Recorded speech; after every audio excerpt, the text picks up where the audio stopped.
So welcome to my video, and this video is really helping us just deep dive into the month of September and beyond, because this video is all about Nephthys. It's in honor of her. So I did a video recently where I've actually explained what the month of September is looking like, and every single month we have an energetic theme or a tone of what the next 4 weeks is going to bring us, right? And also with that, we always get a very, very powerful guide, a very powerful god or goddess that will step forward to actually walk us through and be our custodian for those energies and frequencies that we're going to receive. So of course, if you haven't watched the energy update, maybe press pause and go back there, and then you'll understand this video a lot more. So now September is all about rebirthing, but we're going to go through the resurrection first. So we've really come through the death. We're in that resurrection phase, and rebirthing will actually kind of like land us at the end of September.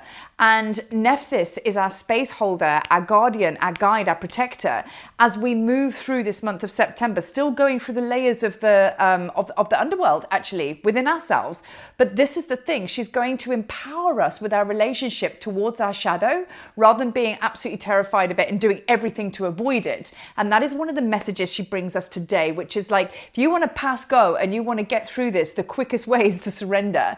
And of course, shadow, grief, wounding, pain, lots of ancestral stuff going on right now. It's all under the energetic sacred banner of Nephthys, right? So Nephthys, she is known as Black Isis, Dark Isis, whichever way you want to relate to her. You can regard her sister Isis as like the sun, daytime, and Nephthys, being her twin sister, is all about the nighttime. So in lots of hieroglyph pictures, you will always see when they are preparing the pharaoh for death to pass over to the afterlife, you will see that Isis is always at the foot of the bed. So if you were lying in the bed, you would be able to see Isis right in front of you. Nephthys always goes at the head, so the pharaoh, and you wouldn't be able to see her because she's back here.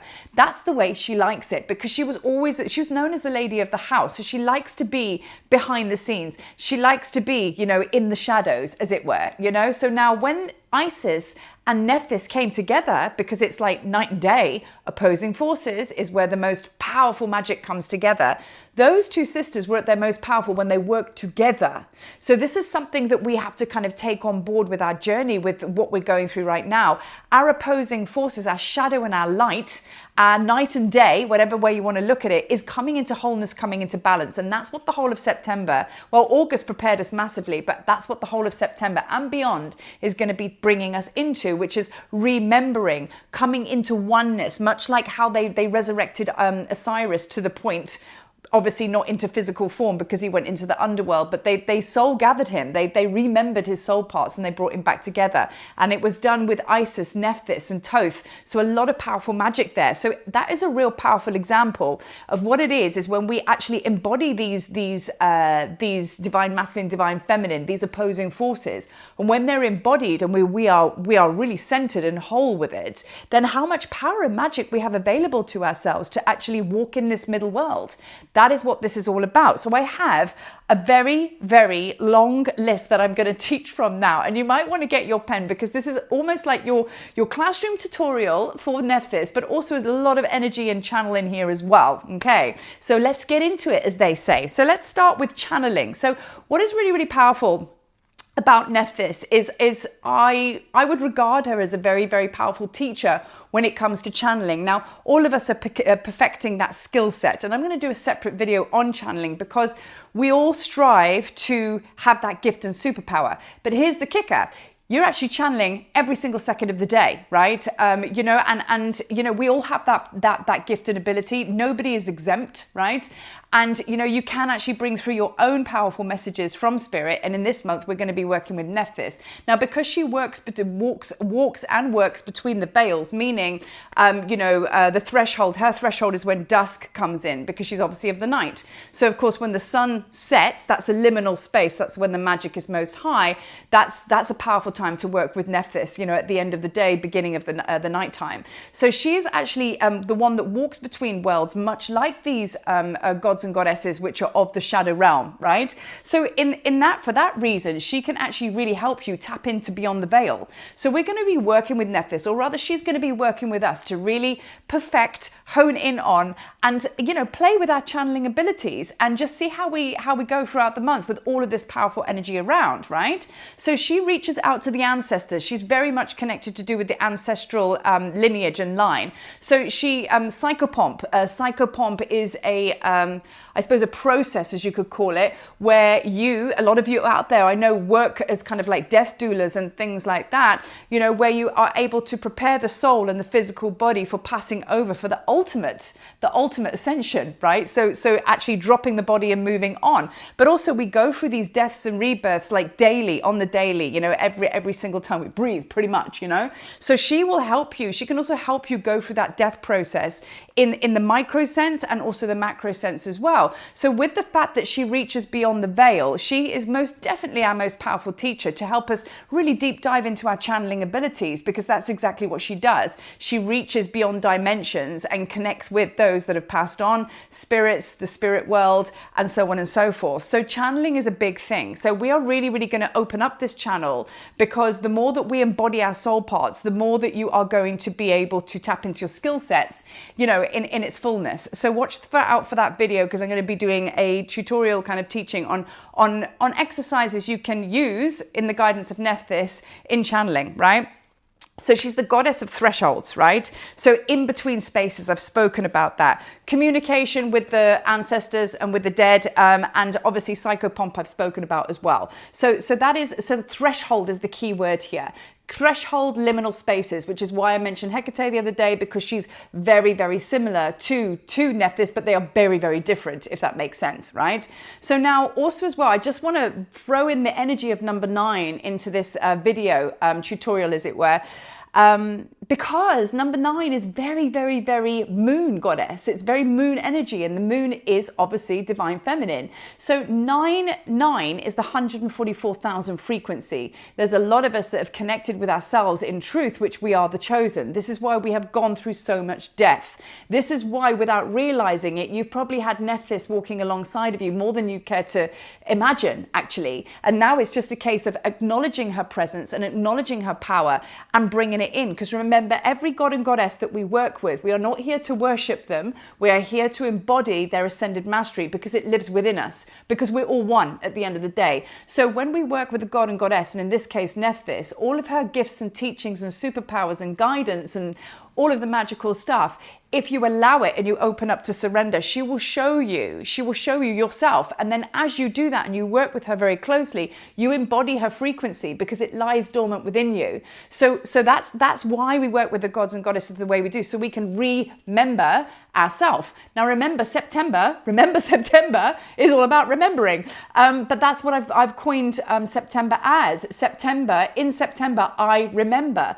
Not so much memory recall, but more kind of like remembering what was dismembered, right? So September is all about this, and let's not forget that Nephthys was a huge part to play in assisting her sister Isis in remembering Osiris. Okay, so that is where these two goddesses are very adept in soul retrieval. In fact, I work more closely with Isis than anything when it comes to soul retrieval and my shamanic drumming. And I kind of feel that as I've worked with Isis in the past, sometimes I feel it very strongly, very kind of like very Sekhmet actually. But it's interesting, because I'm now understanding that maybe that side of me that's my embodied aspects of Isis clicks over to Nephthys as and when. Remember, they're twin sisters. So you might find the same, that you may have gone to kind of like a real gritty, kind of dark, in a good way, place when you're doing your energy work, but you were working with Isis, you know, maybe the two kind of like do that. That's what I'm feeling and thinking. And at the end of the day, everything is one, so the energy will always oscillate. So something to ponder, right?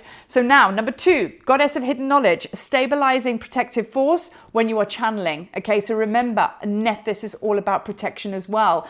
Last night, after I put this video out, the energy update, I went upstairs and I went and just had a look at the night sky.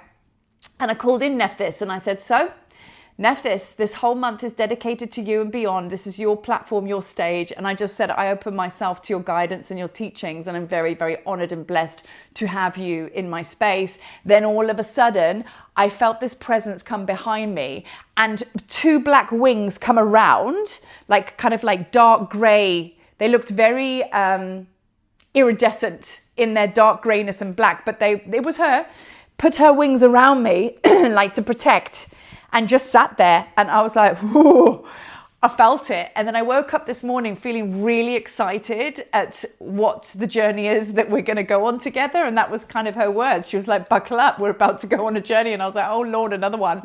But anyway, this is going to be very exciting because she's going to show us the different understanding, different side of what we understand as darkness, right?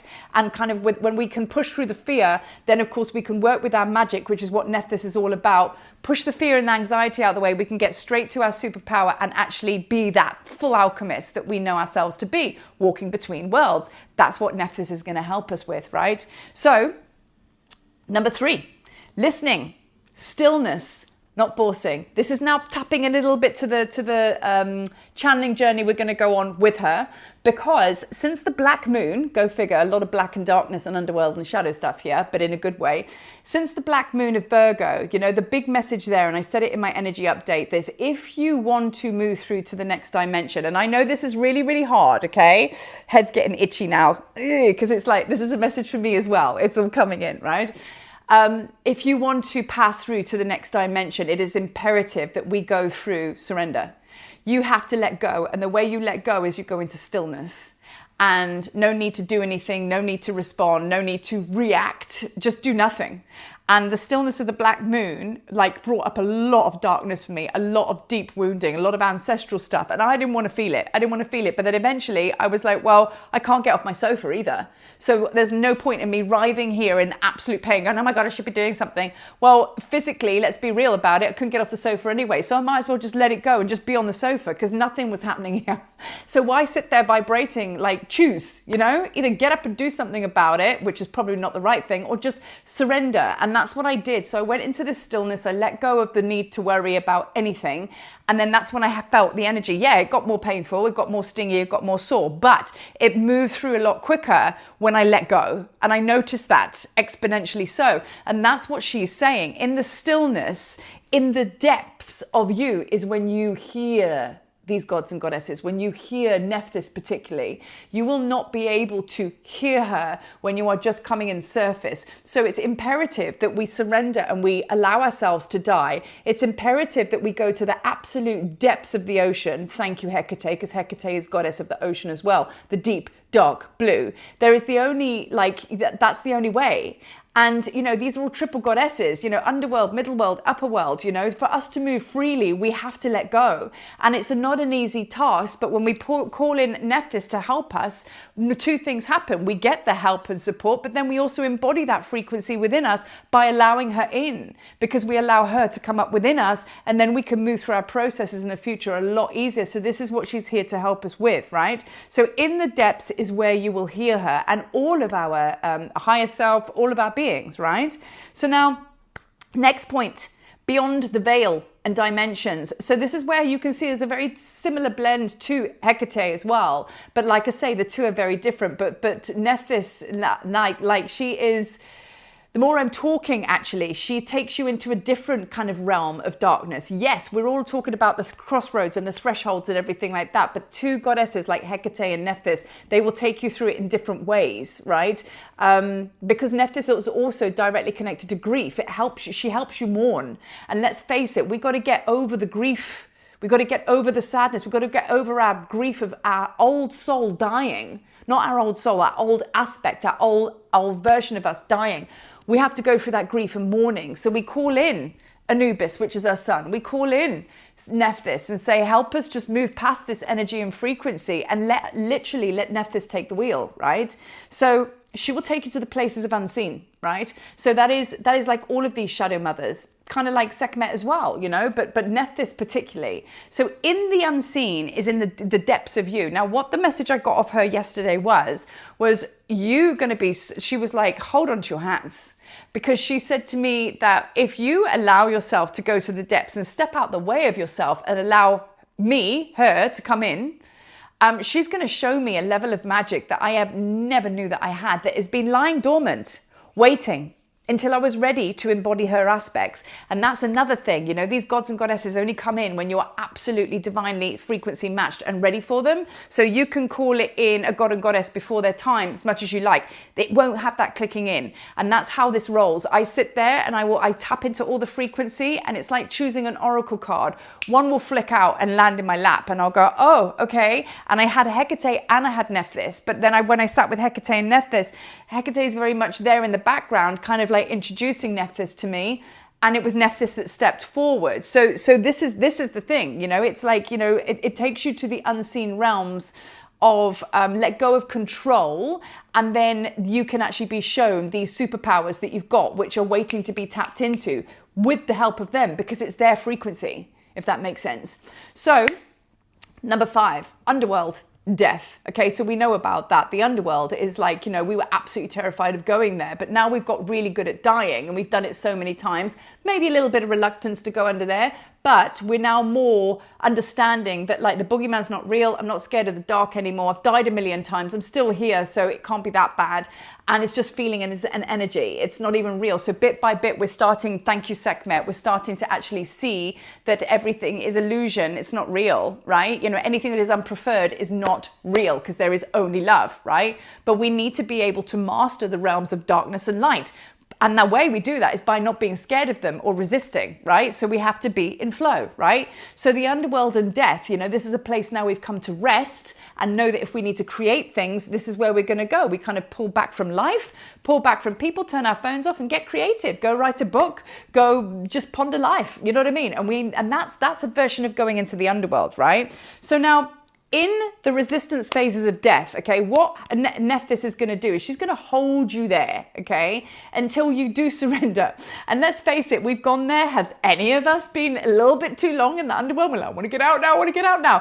What happens when you suddenly switch out that deep, dark, shady shit and you all of a sudden wake up and go, oh, what happened within you? I'll tell you what happened. You finally surrendered. Somewhere inside of you, you let go. And then that was why that energy of really heavy darkness goes into now a renewal, where you come up for air and you go, well, shit, that was a week of like, or however long it was, of hell.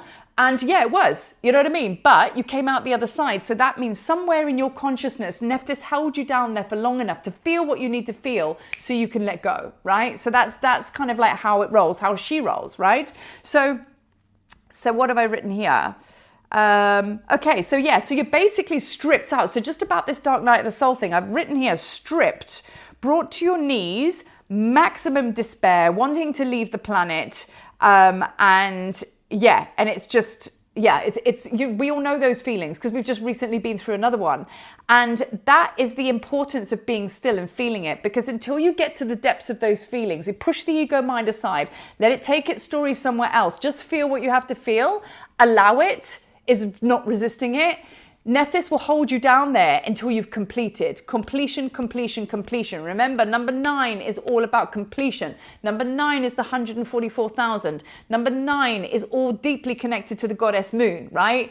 All of these things. I need to do a whole video on number 9 actually. But it's just like, this is the thing, completion. And we are working as death, rebirth and resurrection. We're going to do it again and again and again until it's just fluid. And we've come forward massive strides. So that's a good thing, right? So yeah, the importance of being very still and feeling what you need to feel. There is nothing to do, because if you push out of it and busy yourself, you're just going to have to go back there again. Nephthys will take you there, right? So soul retrieval, number 6, very much like Isis, right? Ancestral clearing as well. We are in the most potent peak of ancestral clearing right now that we've ever had. So majority of what we're feeling is a heavy load. Why? Because it's not just you. You've got a whole 2 lines behind you. You know what I mean? A whole bunch of ancestors that you are now drawing a line underneath, and you are culminating the clearing of this stuff, right? So it is heavy, and this is why we need Nephthys to help us, because you want to get more adept and effortless with working with the shadow and resting when you need to rest, knowing that you can surrender and you are safe. Remember, Nephthys is about protection as well. Your space is held while you let go. Nothing bad is going to happen to you except that you're going to be reborn. So let's do that, right? So now ancestral healing is now restoring lost parts of self, right? That is what the ancestral clearing is all about, and your own. It's about soul retrieval, remembering, which is why I go back to saying in September, we remember. Remember, this whole month is going to be about coming into wholeness, because when we get to the end of the month and we get to the 22nd, which is the equinox, that's about the divine balance. Everything is about leveling up right now. So we need to be crossing the T's and dotting the I's, and that's going to be in ancestral healing and clearing, and really being okay with that, with being the bridge to what you signed up to do, being okay with that, you know. And Nephthys is like our expert and our master in all of these things I'm talking about. So now 7, Black Isis or Dark Isis. I spoke briefly about that. You know what I mean? She's all about sacred death, and Isis is about, you know, the renewal, rebirth, right? So with Isis, like, she is the one that where we celebrate the sun, the golden goddess in the west, the sun rises. You know, she's all about fertility and, you know, and rebirth. She's very similar to Hathor in that way, you know, unconditional love. You know, it's all about being seen and out there and just living life. Whereas Nephthys is the unseen realms. So she's the absolute opposite to her sister, even though they are twins. But cool, hey? Really, really cool. Now, the last one is grief, okay? So we've got a lot of grief going on because that's what you're feeling. Grief, depression, all the rest of it in that shadow, right? I read here, which is actually quite cool, and I just wanted to end this video on this. Becomes a portal rather than a prison. Grief becomes a portal rather than a prison. So we've named it grief, but let's just call it that shadow wounding pain, whatever you want to call it. It becomes the portal. So what we become to understand now is when we're feeling it, instead of going, oh shit, it's coming in, let's double back and leave. Nephthys is like, no. You've got to understand the portal, the way through is going into the depths of that shadow. And I've spoken about it on the 7 hours of Sekhmet, which is basically penetrating the perceived shadow from the outside and knowing that inside that big black mass is the golden nugget that you're seeking. Don't double back and try and avoid it and go somewhere else, because you won't be able to retrieve what you're trying to retrieve, because it's in there. It's in there. That's why they call it soul retrieval. That's one big soul part. And Nephthys wants you to have enough trust and faith in her to be able to take you there in a very sovereign, powerful, inner authority way, that we are the masters of our own experience. And the way that we walk with Nephthys is strong, high, regal, powerful. We don't scare for nothing. We understand that everything is a frequency, something's higher, something's lower, whatever. And we are alchemists, and we have the power to change it at will. But we are divine souls, connected as above, so below, so within, so without. We are the bridges with the 144,000, and we are the ones that came here to build that bridge so others may pass over the threshold. So this, ladies and gentlemen, is Nephthys, and I'm really excited for working with her. So thank you, Nephthys, for joining us and walking with us. Thank you for your divine protection. Thank you for your teachings and your guidance that you're going to bring every single one of us as we move through the month of September. And may your magic be felt across all dimensions, through all portals. And my intention and wish for this month, Nephthys, is for us to no longer fear the dark and be fully in our power when it comes to moving through the underworld, to be able to be resurrected once again. And that is it, and that is all. Thank you for watching my video, and I will see you on the next one. Peace.